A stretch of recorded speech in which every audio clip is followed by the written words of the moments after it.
Hey everyone, good evening from Central Pennsylvania. I'm Ed Mann, Director of Training and Education at Provident. I want to thank you for taking the time out of your busy schedule to join us tonight. I know how valuable your time is and how often you're juggling family, work, and your commitment to the emergency services. That's why tonight's topic, PPE for the mind, is so important. We spend a lot of time talking about physical protection, but mental wellness is just as critical. I'm excited to introduce someone who's passionate about this subject, Tim Tharp. I first met Tim a couple of years ago at Fire Rescue International. He stopped by a volunteer combination officer section meeting and shared a short message about mental health in the fire service. It was quick, but it really hit home, and I have remembered it ever since. Last month, I had the chance to record our Station 1902 podcast with Tim. It was a great conversation, and I think you'll find that what he has to say tonight just as impactful. If you missed that episode, don't worry. We'll send that link out in our podcast notes with the follow-up email tomorrow. I'll have Tim introduce himself in a few short minutes, but first, obviously, a few words from our sponsor, Provident. Provident got its start in 1902 as an independent insurance agency in the Pittsburgh area. In 1928, they started serving volunteer fire departments with a customized blanket and accident health policy. The owner of the company realized that volunteer firefighters, if they got hurt doing something for the fire company, had no income protections. So they started these customized policies for firefighters. Today, we provide volunteer combination career firefighters and emergency medical responders with a multitude of programs. We now also offer those same programs to law enforcement. Provident has once again, 7 years in a row now, been voted as one of the top insurance employers by the Insurance Business America magazine. So our accident health program, if you have firefighters that need protection, whether they're on duty or off duty and need some additional benefits, we have our accident health program. And if you are a accident health client, you and your immediate members of your family have access to our first responder assistance program, which is a toll-free number that you can call to get assistance. Our 24-hour accidental death and dismemberment policy provides coverage for your members while they're on duty and off duty. A group term life policy, critical illness and cancer, which covers heart attack, stroke, renal failure, and cancers. And then something I forgot to mention under our accident health program, now in a lot of the states where we have our accident health program, we also now offer an optional cancer rider that you can take. And the thing I want to point out about the cancer rider is you don't require a presumption. In other words, you don't have to prove that you got it at work. If you develop a cancer that's compensable under the policy, it'll pay the benefit. And then, of course, our Fire Plus property and casualty insurance. If you're a property and casualty client of ours, you're able to access our Fire Plus Academy, which is operated on the back end by Fire Rescue One and has over 800 courses that you can take. And I want to mention that the full-length EMS courses are approved for continuing education nationally. Now, before I move on, I'm going to do something that I don't typically do in these, but I want to mention this. I don't care who you have your insurance with. I don't care what company it's with. Before you cancel a policy, before you decide to take an offer from another company, make sure that you're comparing apples to apples and oranges to oranges in the policies. That's all I want to say. More importantly, make sure your broker understands the policy. Next month, we'll be doing a webinar on November the 19th with Jordan Kramer and Chief Landon Churchill with a roundtable discussion with these two fire chiefs on young leaders and the path forward. Tonight, I get to introduce, as I said, Tim Tharp, and I'm now going to stop sharing my screen so Tim can turn his screen on and introduce himself. Tim? Good evening, Ed. Thank you very much. Thank you to everybody that's taken the time to tune in here tonight. I appreciate how valuable everybody's time is. My name is Tim Tharp. I am the CEO and founder of the First Responders Resilience Network, which is a company that we put together about a year ago with the intent of figuring out how to become proactive around mental health. Prior to that, I served for 32 years total, 23 career, and the rest volunteer with the Prince George's County, Maryland Fire Department. I retired there in 2009 as a battalion chief and paramedic. Following that, I did 10 years of work with the Marine Corps in emergency management. And then I worked for the state of Maryland during COVID and through the emergency management and military departments. I left those jobs last year to start out here. And I really appreciate the relationship Ed and I have developed in the last couple of years. I'm going to go back and give props where they're due again. Chief John Buckman is the one that invited me into the VCOS meeting to talk about my plan. And at that point, it really truly was just a plan. But it wasn't until March that we got the course out there. And so, Ed, thank you very much. Okay, you can start with your presentation. All right, well, everybody be patient for just a second while I go through this screen sharing process and bring this up.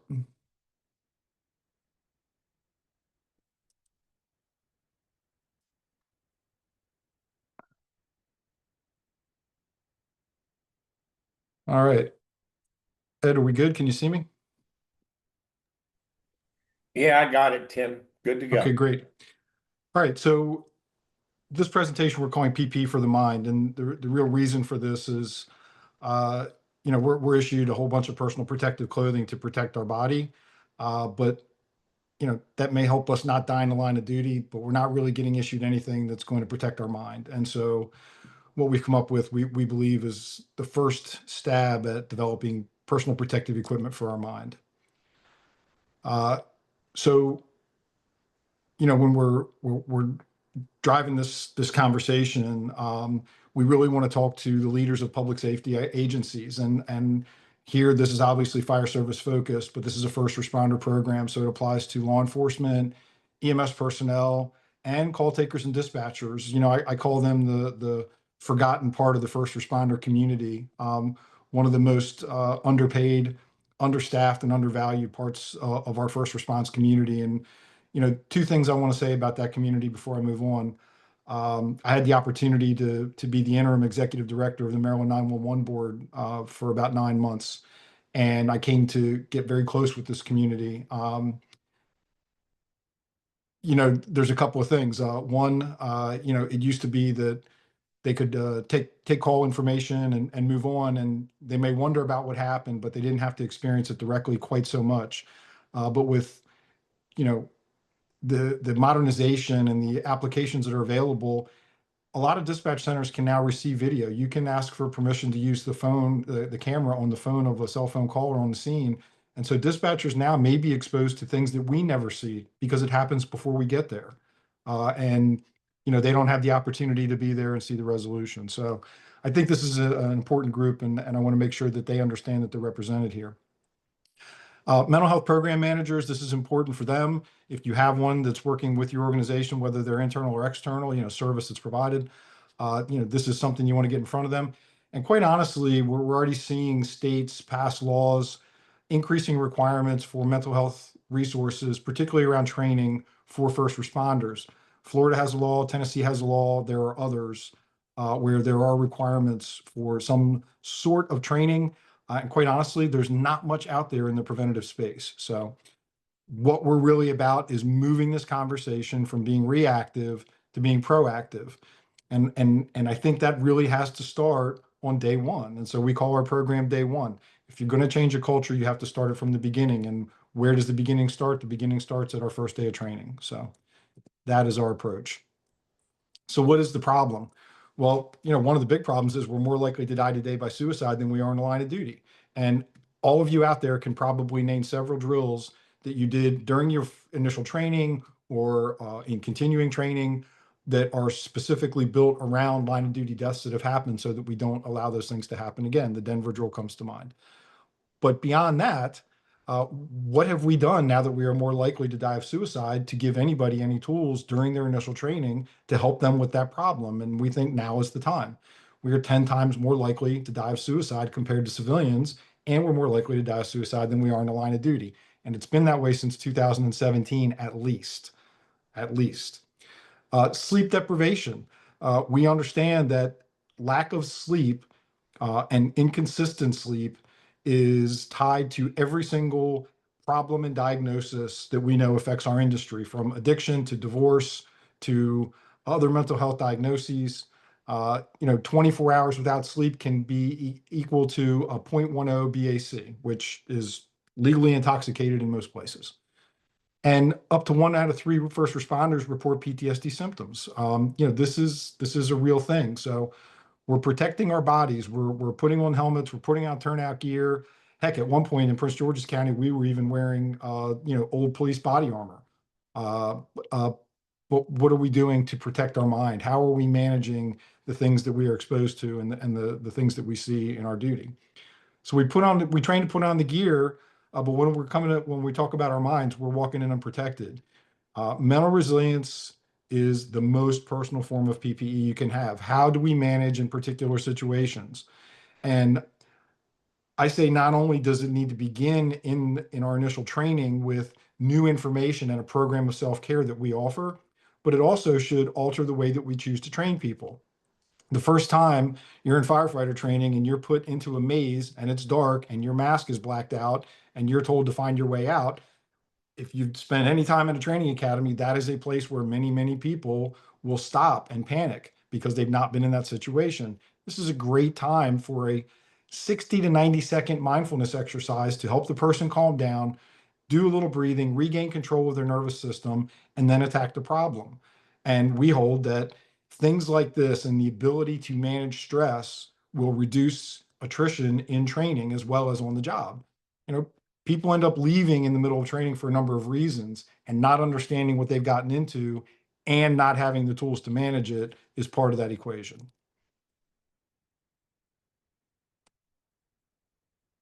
To the leaders, the issue here is, where do we start? And we've got all these people that are already out there on the job. I say we start at the beginning, because what do recruits do when they're in recruit training? They do exactly what we tell them to do, because they understand that listening to us and following the instructions of the instructors and learning things the right way will potentially save their or other lives at some point. This is no different, right? This is absolutely no different. Um, you don't wait to teach a recruit how to stretch an attack line until you're at your first fire. That makes no sense. So why is it that we wait until a person is in crisis or we have a critical incident to outfit our people with the resources they need to help manage themselves? This has to be standard issue. This has to be a requirement. And one of the long-term goals, and the reason the business is named a network, is because we hope to work with other like-minded organizations nationally to influence standards and get changes made, and continue to influence state legislatures so that laws are passed, so that this is a requirement, not an idea, not a good idea, but a requirement. So I tend to think of the career of a first responder in a linear timeline. So if you can imagine a timeline running from left to right in front of you, and at the very far left is their first day that they report for training. And at the far right is the day that their living body leaves the earth, in whatever way that happens. So from when they start until they die. It's not from when they retire, because believe me, the suicide problem in the early retired community or in the retirement community is huge. But we have this timeline, and as we have acknowledged the need for mental health resources over the years and gotten much better, and I can attest to it, having started my fire service career in 1986, most of the resources we have developed have been around response, because people are getting into crisis and they need help. And so we need to respond to that help. And so we have rehabilitation centers, and we have therapy, and we have a host of things that are introduced in programs of recovery to first responders that are in trouble.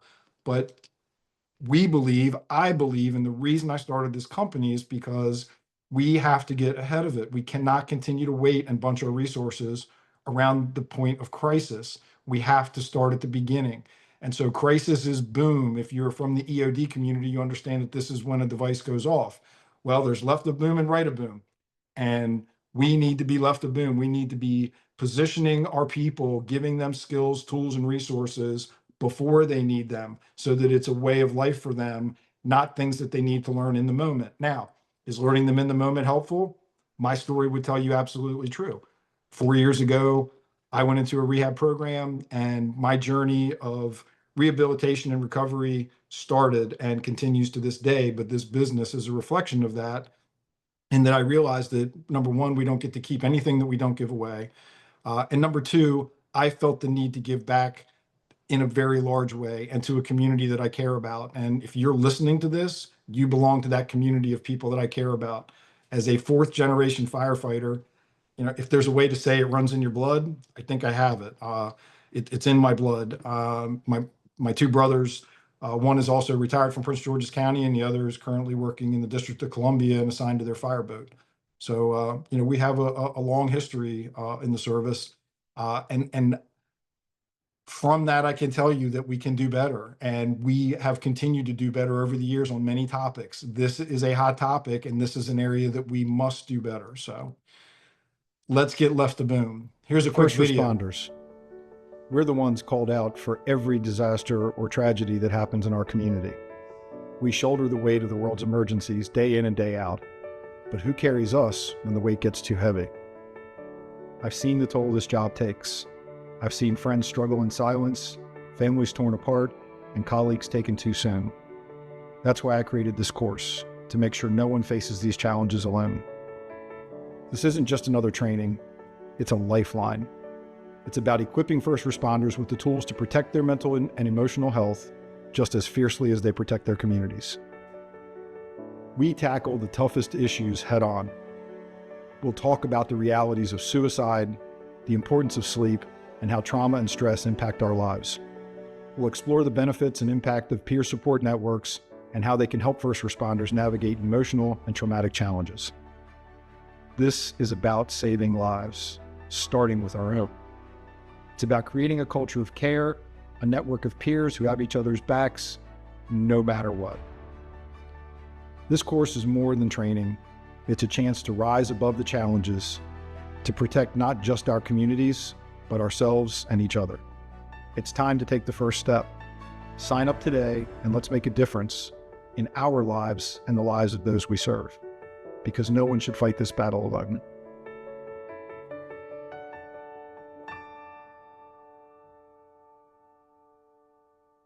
Boy, somebody needs to tell that guy to loosen up a little bit. Looked like he was cast in plaster. Anyway, what we built is an online self-paced program that teaches a program of self-care. This is about 8 hours of content. Once you have access to it, you have access for a full year. We encourage you not only to go through the content and learn what you can and use the tools, but then to take it home with your and share it with your family. There are some important parts in the course that I really think are valuable conversations and understandings to have at home. We can do there's a number of different ways you can do individual seats, blocks of seats, or if your organization has a learning management system, we can just lay it into your learning management system and all your folks have access to it. As the story unfolded a year ago, a little over a year ago, June of last year, I decided this was what I was going to do. And I spent the next 4 months on the road attending many of the national conferences, FRI. There was a National Fallen Firefighters Foundation summit in St. Louis and other national meetings. And it brought together a lot of I believe, the smartest people in our industry talking about the problems and understanding what they are and trying to organize around ways to go ahead to move forward. And I use her name every time I'm in one of these conversations. I listen very closely to Dr. Sarah Janke as an important voice and a key leader in researching and reporting back to us about the problems in our organization. And so from those conversations and from the information that was presented there and from the voices of our leaders nationally, we came up with a table of contents that became the course. And so the next thing was, what do I do with that? So I found a business out in California. It's a couple, they're both PhDs, they're university professors, and they're content developers, and this is what they do. So I worked with them and their researchers, and I say all that so that everybody understands this isn't some guy's great idea. This is data-driven. This is researched and peer-reviewed material that we're putting in this program because it works, because it's validated.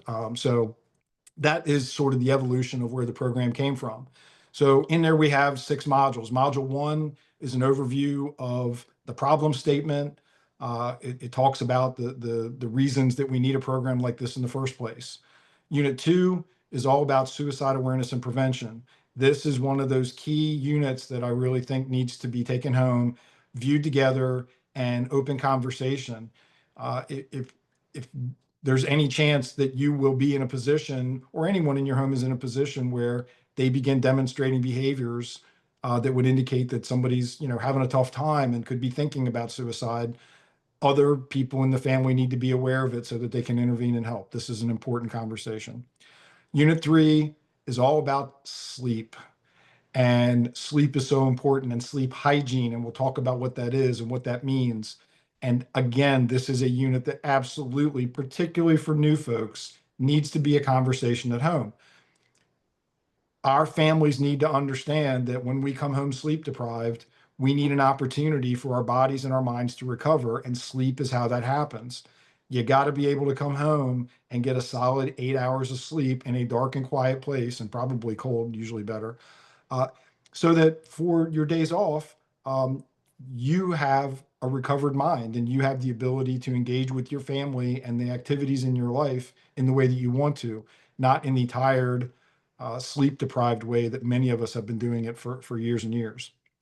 Unit 4 is mindfulness. And I included that specifically because I expect most people from the fire service to wonder exactly what that is and why is that in here.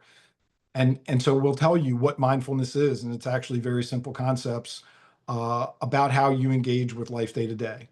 And these are choices that we can make for ourselves about how we encounter other people and situations, and how we can be mindful in those moments, and choose to respond as opposed to reacting. And that's really the key. We will guide you through the idea that we have the opportunity to respond and not react, and that taking that pause between those things is important.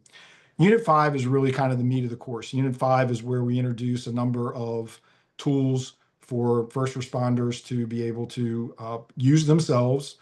And the reason there's a number of them is because everybody is different, and what works for each individual will be very different for them. So if anybody presumes to tell you that you must do these things, you must breathe this way, you must meditate that way, you must journal this way, I would tell them they're full of hooey and you need to look somewhere else. Part of a good program of self-care is the willingness to say yes to try things that you haven't before, that may feel a little uncomfortable, and see what happens. And if it works for you, great, keep doing it. And if it doesn't, put it down and pick up something else. So Unit 5 introduces a dozen different concepts, and there are instructional videos in there that go along with it to show you exactly what to do. And then Unit 6 is all about peer support. Now, interestingly, I view peer support as predominantly reactive. Having had the chance to attend a number of conferences across the country and interact with a number of peer support organizations and teams, I find them leaning into being proactive. They're getting time in recruit schools to come in and talk to the recruits, and that's a great thing. Now let's talk about what they're sharing. What are we going to, if you're going to go and talk to them, if the conversation is simply to say, hey, we're here and we're available, that's great. And I support that, and we all should. And can we introduce some other things that the recruits can use for themselves? Can we begin to introduce some proactive things? Not just the idea that, hey, it's okay to not be okay. I feel like a lot of organizations have achieved that milestone, but what comes after that? What's the next step? The next step is to get help, but if we get the help ahead of time, maybe we don't find ourselves in that place. So 6 units, as I said, it's about 8 hours of content total. It's completely self-paced. You can start and stop whenever you like. It is a certificate program, so it issues a PDF certificate at the end that can be used for verification. You must go through all the material in order to get to the certificate. And so, there is a level of accountability.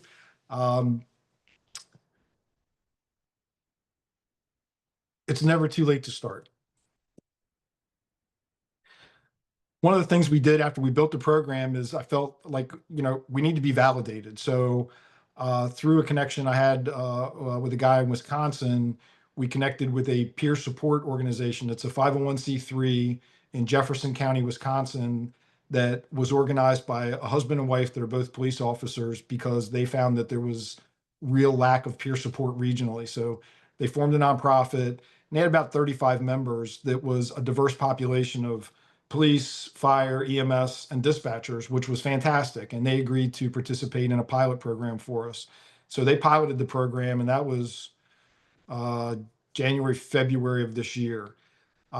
They did pre and post course surveys for us. They made recommendations. We listened. We made some changes. We added things like timing on each unit. When you start a new module, it'll give you an approximation of how long that module will take so that if you're on duty or if you have other things to do, you can make a decision about whether you can tackle that module or if you want to wait and start it at a later time. We also reduced some of the video content that had to be watched in order to get through it all and made it optional. And all in all, it helped streamline and made the course better. But here's a breakdown of the different people that have participated in this. Now, some of these were categories that we provided. Others were things that they filled in on their own as other. And we allowed the pilot to continue, and it expanded to over 80 people across the country. So now we have feedback from multiple states, from multiple disciplines, and resoundingly, we got really good feedback. So participants resoundingly 100% said that the course met or exceeded their expectations. They've encountered other mental health training. They've encountered other online training. And this was, in the words of one of our clients, it was direct and to the point and told us things that we needed to hear. And quite honestly, that's what I'm doing. People reported improved communication, both at home and on the scene. When we regulate ourselves, we find that we can connect with others better. We're bringing our best selves to the conversations. People reported reductions in burnout and improved sleep quality. The ability to fall asleep is great. We talk about the importance of sleep, but what do we do when we can't fall asleep? And that is so common. And trust me, I could go on for hours about my journey with sleep, from bad sleep to no sleep to Ambien to Xanax to Benadryl to now I go to bed without any other thing by myself every night. Well, not every night, right? Most nights, because nothing's perfect. But all I'm saying is there's a way to get there, all right? And it doesn't have to be through medication for everyone. And finally, departments report higher morale and retention, right? When people feel cared about, when them as an individual is acknowledged, they feel better about what they're doing and who they're doing it with. And I don't care where you are or what you're doing. And we are not any different as an animal in that way. So listen, every hour of training we get in left of boom has the potential to save lives. Now, the conversation always comes down to money. And so, I get it. I've worked in government for 35, 40 years, and money is always the conversation. But here are some things to think about. Number one, if you're a career department and you hire somebody and they quit halfway or toward the end of recruit school, how much money does that cost your organization? There are national statistics on that, and it's a range, but it would average about $100,000 that it would cost the organization for that person to quit during training. So we researched further. The cost to an organization if one of their members commits suicide can be between $500,000 and $1 million. And I say all that to say the investment in a program like this is so small in comparison to not only the devastation to lives that we experience when we lose our members, but the financial impact that it has on the organization. These are things that we have to pay attention to. And The people that approve the funding need to understand that there is a return on this investment, and the return is a return that you may or may not ever see. You have the potential to put a program in somebody's hands to give them tools that they will pick up on their own that you may never know about, other than the fact that they're a good employee. They come to work on time. They don't call in sick very often. They don't get injured. They don't have accidents. These things don't happen by accident. These things happen because people have their head and their life together. And when they are mindful and present when they are doing their job, they are less likely to have these adverse occurrences take place. And all of those things equal money. The other thing that this can address, we've talked about coming to work, injuries, and accidents. Uh, I've yet to see an organization that doesn't have a list somewhere of people that are off full duty for a range of reasons. And many of them are very valid and justifiable, and I would never question them. And we know that there are people that are on that list that probably have a mental health diagnosis that's contributing substantially to why they're on that list in the first place, why they are unable to provide service, which is what we have asked them to do.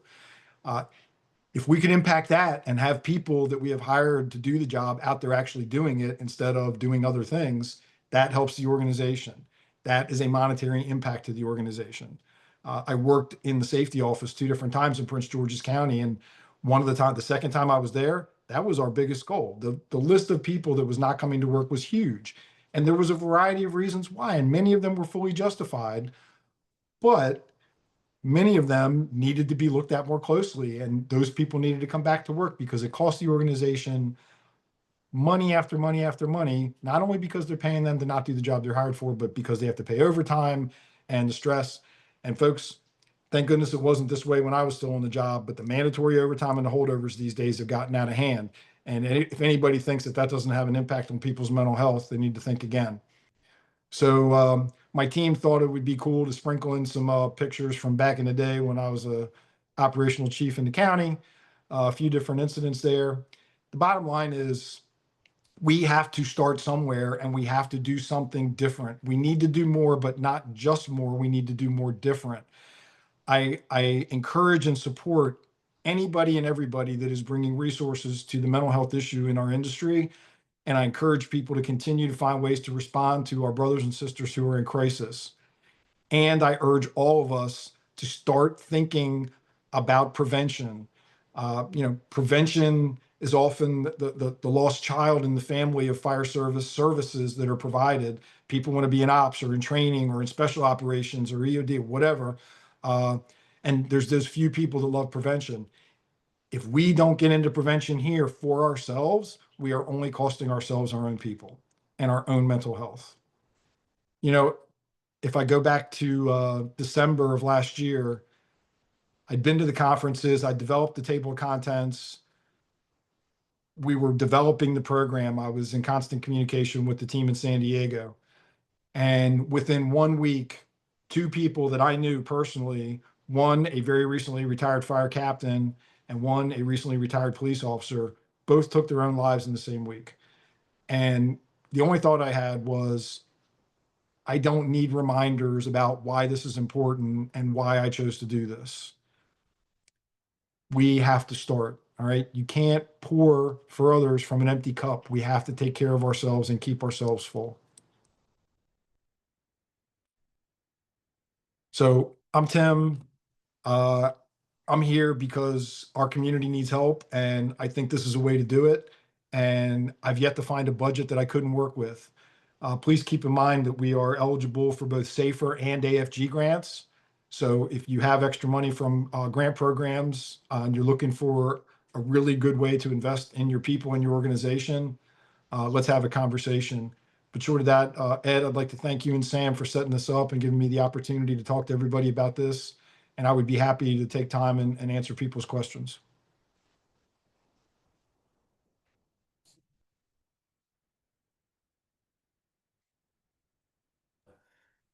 You quit. There you go. You want to quit sharing your screen and we'll bring everything back up here to.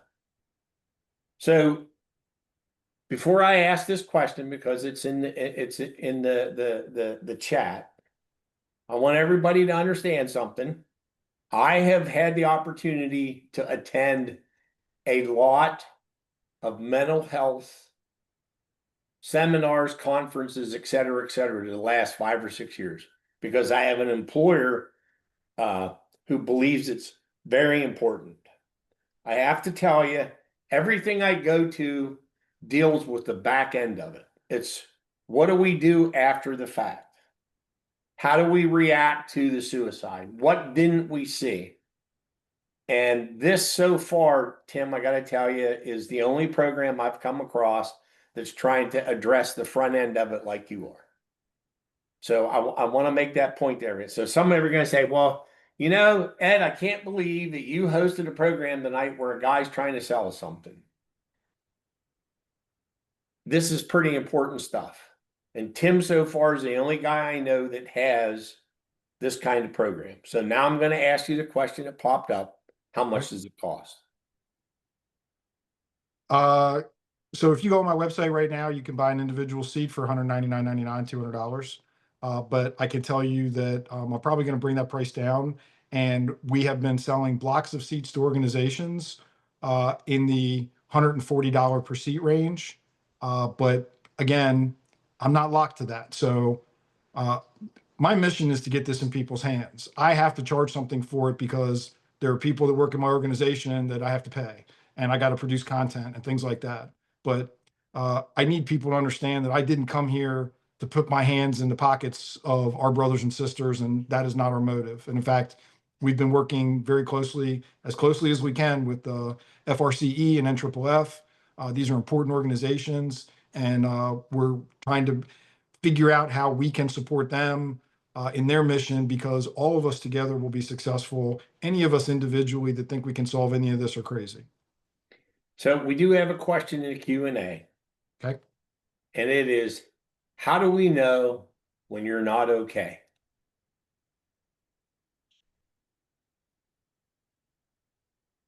I'm thinking about the question and trying to give it context. Could the asker give us more context to that? Because I'm not sure what they're asking, and I want to answer their question. Madero, can you add a little more to your question?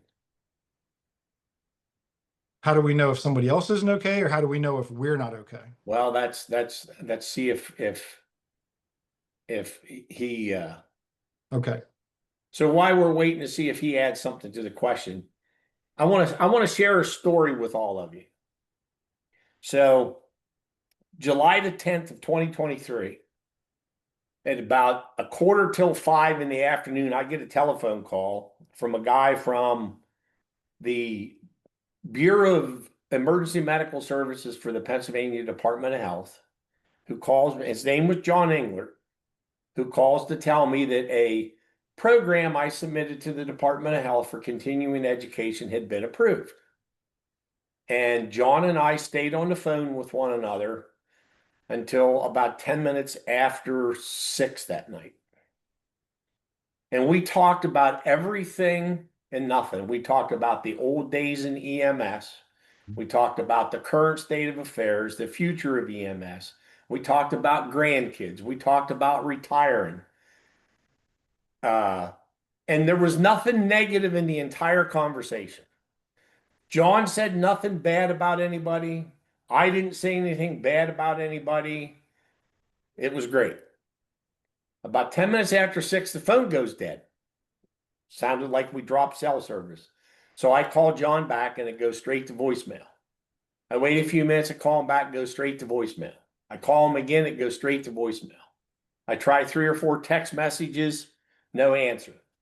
So I reached out to the 911 center in a neighboring county where John lived and explained to them that I had been on the phone with this guy, with John, and the phone went dead.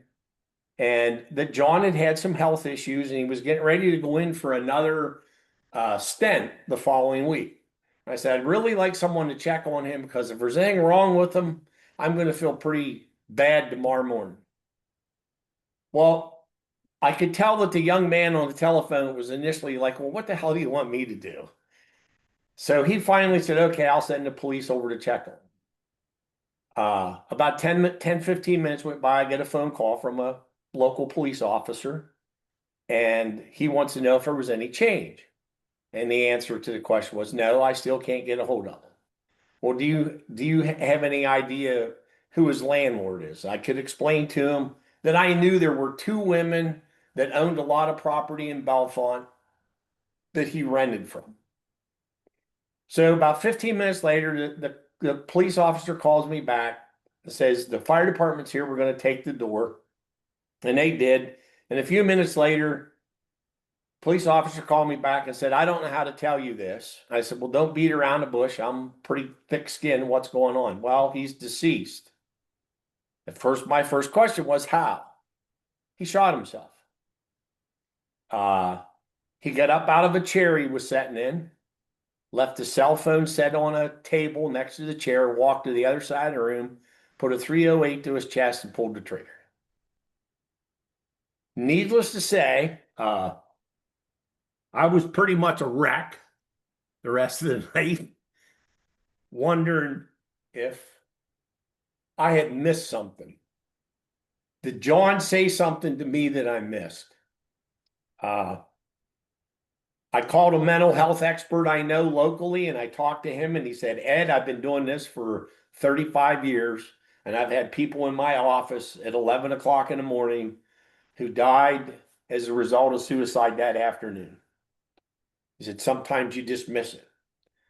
Over the night, when I got up the next morning, I had a message in Facebook from John's family.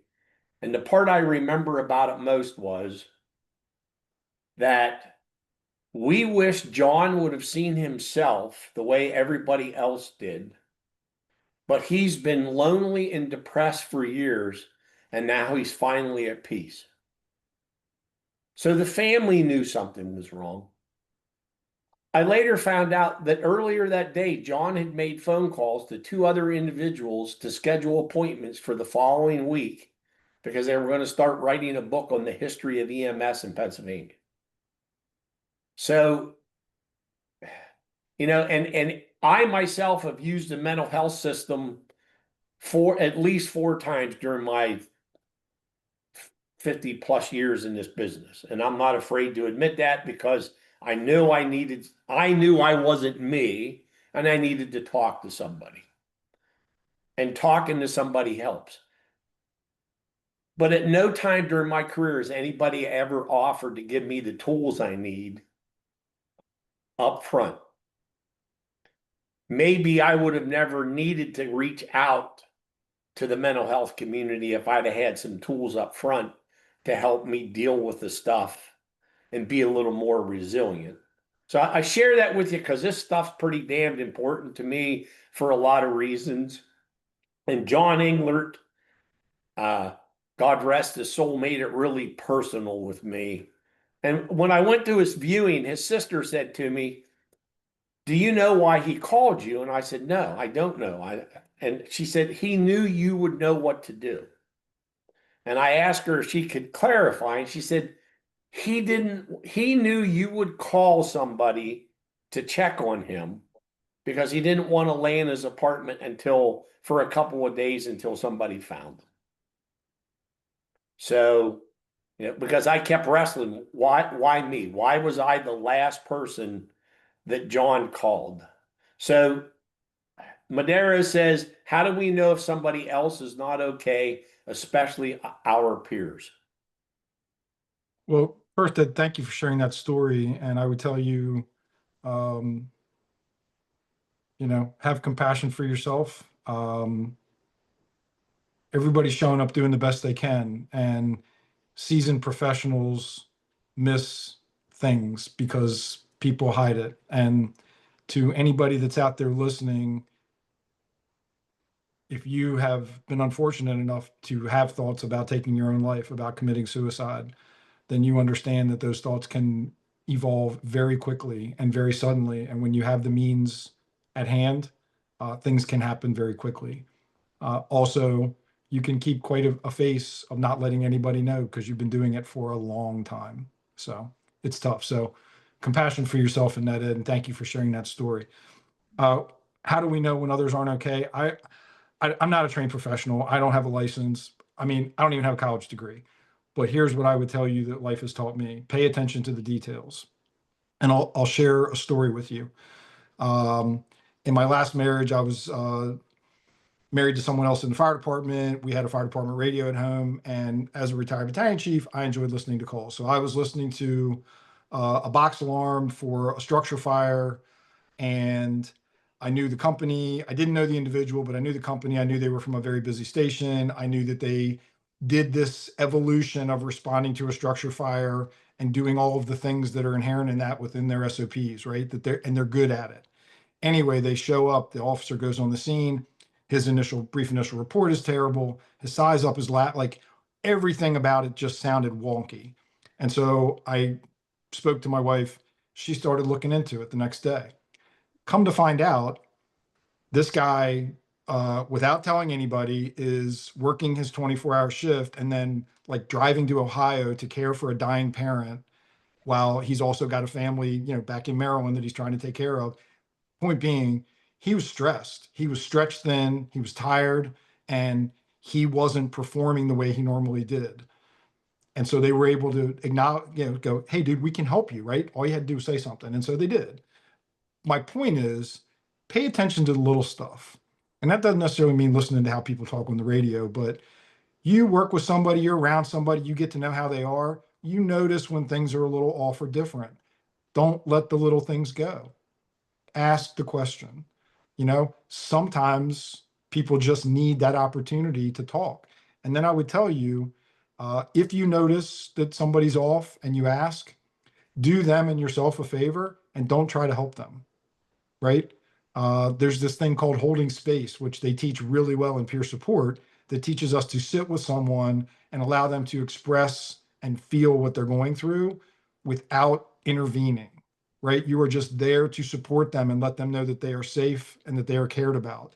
And so if you find somebody that is off and you ask and they start to share, be a good listener, be an active listener, stay engaged and wait and listen. And you can offer things like, "Wow, that sounds really hard," or "I'm sorry you're going through that." But don't offer help unless they ask for it, right? And if you don't know, you can ask, "Do you want anything? Do you want me to respond to this?" "No, I just needed to talk about it." "Okay, great," right? So it's important not only to recognize it, but it's also important, if you're going to engage, that we engage in a way that's healthy for both parties. So those are recommendations. That is not clinical advice. So Tim, and I don't know if you'll agree with, don't be afraid to ask the hard question. If the hard question is, do I have to worry about you harming yourself? All I will say to you is, if I'm, they answer yes, you got to know what to do next. You got to know how to get them help somehow. And only because I just went through the training, Ed, I'm going to actually edit that a little bit and say Okay, that fine. That's why I brought it up. we were very specifically instructed that if you feel that that's the topic, that you need to say the words, "Are you thinking about killing yourself?" And it's very important that you say those words. So, and that's not me making that up. This is the IAFF peer support training team telling us, and it's uncomfortable. And we went around the room and people could not do it. We had to practice it over and over again. So if you need to practice it, practice it. But I'm just passing on what I've learned, which is, how we pass down lore, right? This is the thing. Say the words. Yep. And I'll throw this out. How many departments have a standard operating procedure? If you ask that question and the answer is yes, do you know what to do next? Does your leadership know what to do next? Do you know what to do next? If you ask the question, as Tim stated it, do I have to, do I have to worry about you killing yourself? And the answer is yes. Do you know what to do next? What happens next? And we could have a whole nother conversation on that tonight, Tim, and spend hours talking about it. But Well, I would like to just add a couple of things. sure. You know, there's nothing in our program that is groundbreaking or earth-shattering or new. Okay. It is collected data that's available. It is lessons and practices that are centuries, if not thousands of years old. Um, but we love a program, right? I was an instructor for MIFRE for 25 plus years and helped build many programs there.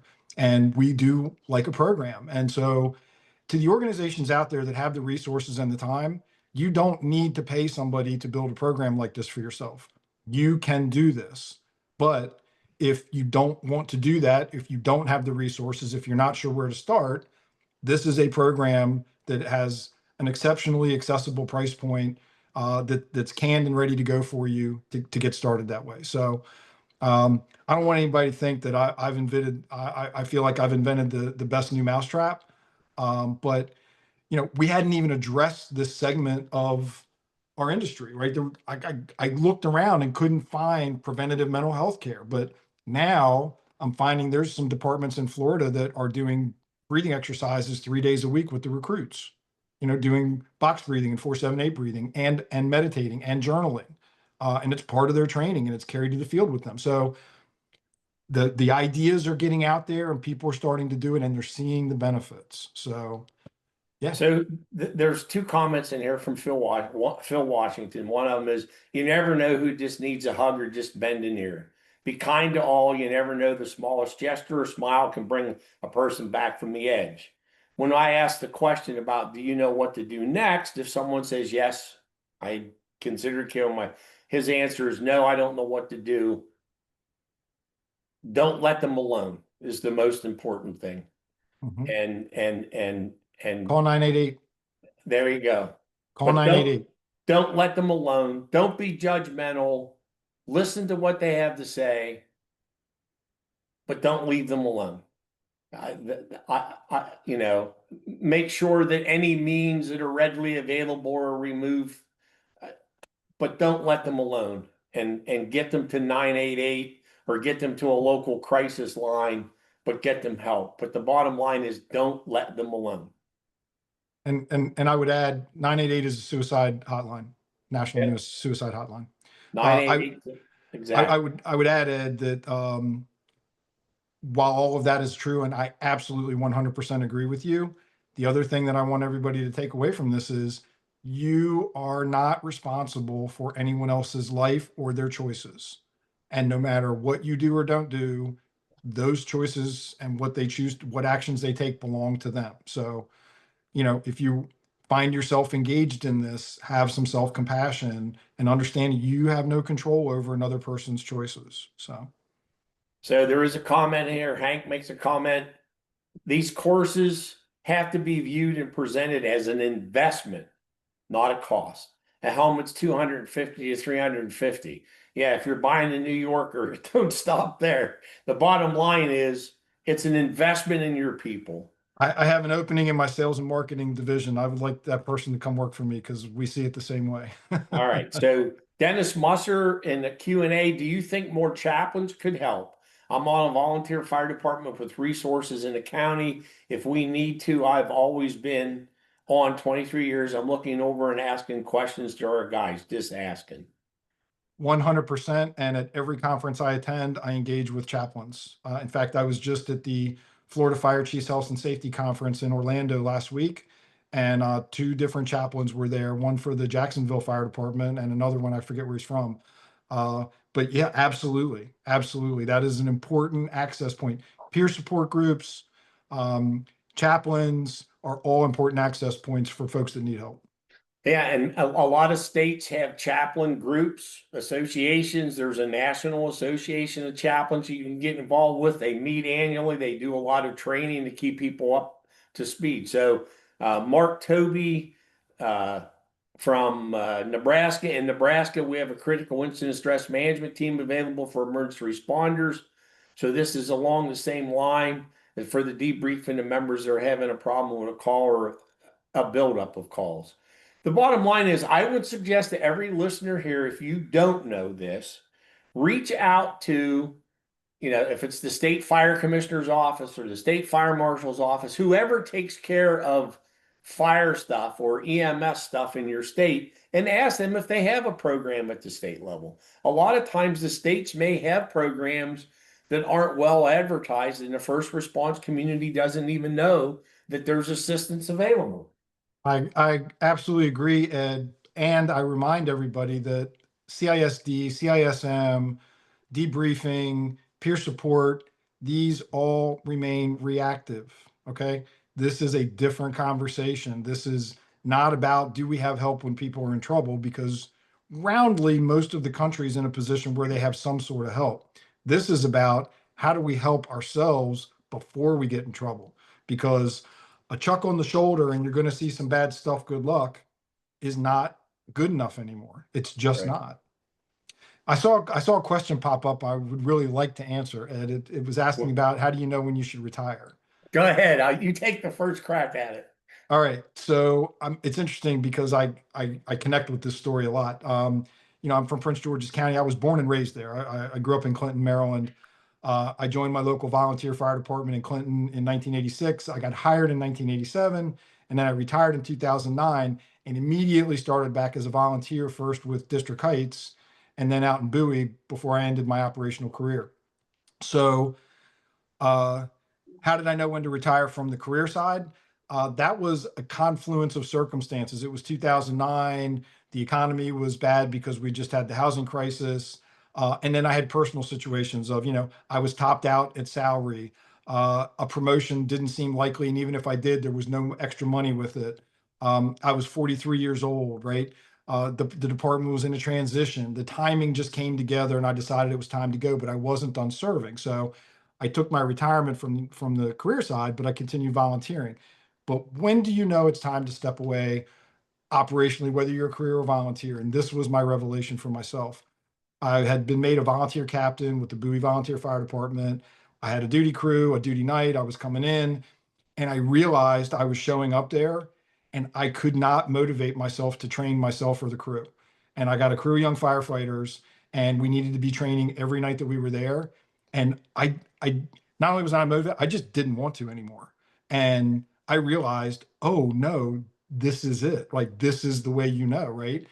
And staying past that hurts me, hurts the organization, hurts the young people coming up. They need somebody that wants to be out there doing it with them.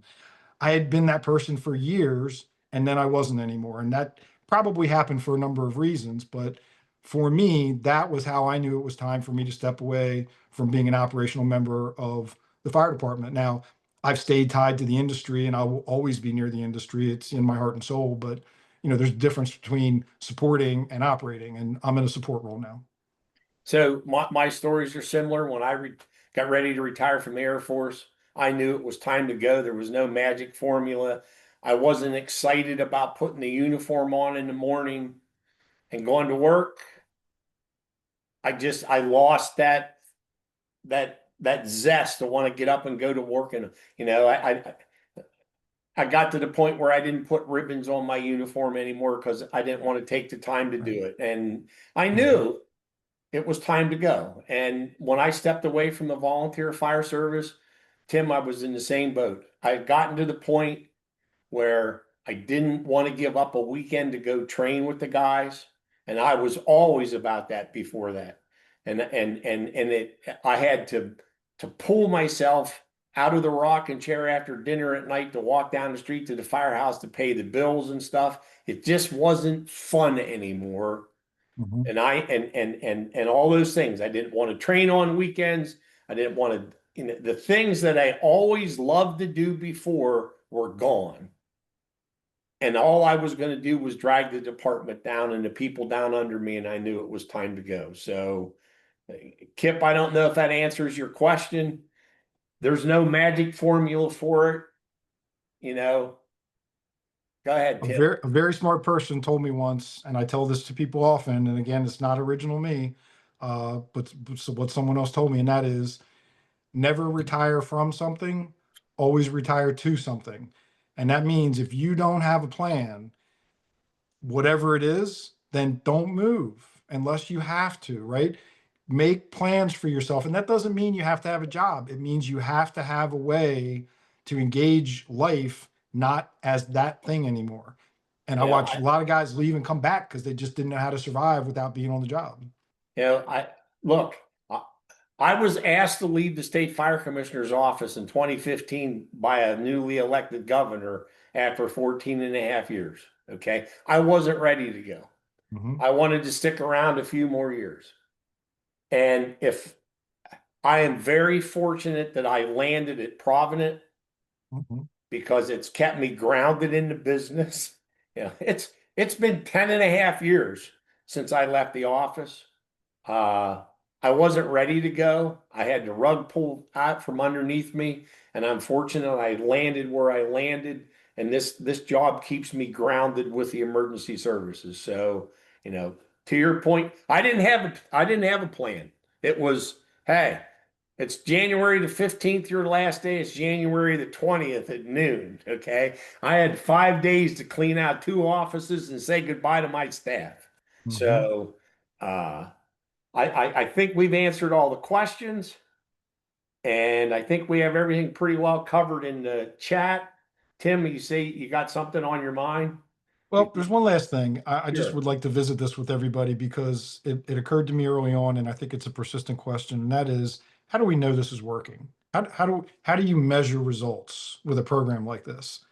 And I would tell you, it doesn't happen in hours and minutes and days. It happens in days and weeks, months and years. And the way progress shows up is, and I'll just use this one example. I was recently, about 2 months ago, I was preparing. I still see a therapist weekly because I find value in it. But I was preparing to meet with my therapist, and I was thinking about the status of my life. How's my personal life? How's my work life? How's my spiritual condition and all that? How's my family? And I realized all of my arrows were up. Everything was good. People were happy. Everything was good. And I sat and I was having gratitude for that. And then I realized what progress is. And progress for me was, I didn't feel like another shoe was waiting to drop. I didn't have an impending sense of doom that if all this is good, something bad must be waiting to lurk. And that's a peaceful and happy feeling to have. And that's what progress looks like. And it doesn't show up instantly, but you can rewire your brain with an intentional practice. It's demonstrated in functional MRIs. It's science. It's not hokey pokey stuff. So hocus pocus stuff, right? So anyway, progress is tough to measure, but I promise you, it happens, and it happens in ways that change your life in a very good way. Thank you again, Ed, for this opportunity. Great. So, Tim, before we wrap up, I want to take a moment to say thank you to each and every one of you for being here tonight and being with us and everything you do for your communities. And happy First Responder Day. Uh, I caught that on Fox News this morning. Tim's message tonight was powerful. Reminder that taking care of our mental health isn't a luxury, it's a necessity. Just like we wouldn't head into a fire without our turnout gear, we shouldn't face the emotional challenges of this job without the right support and tools.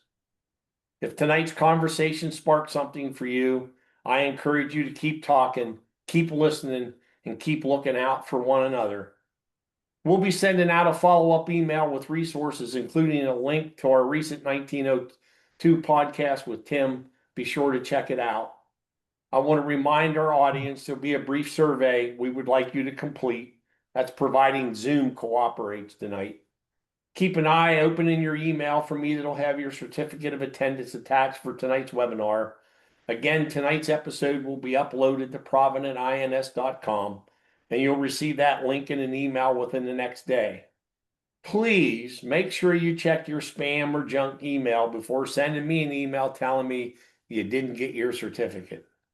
For those of us who use the webinar as training for a group of people, when you receive the thank you email from Sam, there'll be an Excel spreadsheet attached. Please use this to send the names and email addresses to us for certificates. It makes it much easier for me to do the certificates.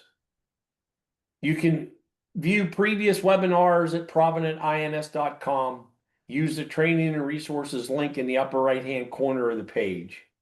Please mark your calendars for November the 19th at 7 p.m. Eastern Standard Time, when Chief Jordan Kramer and Landon Churchill from the Volunteer Combination Officer section of iChiefs, when they'll discuss young leaders and the path forward.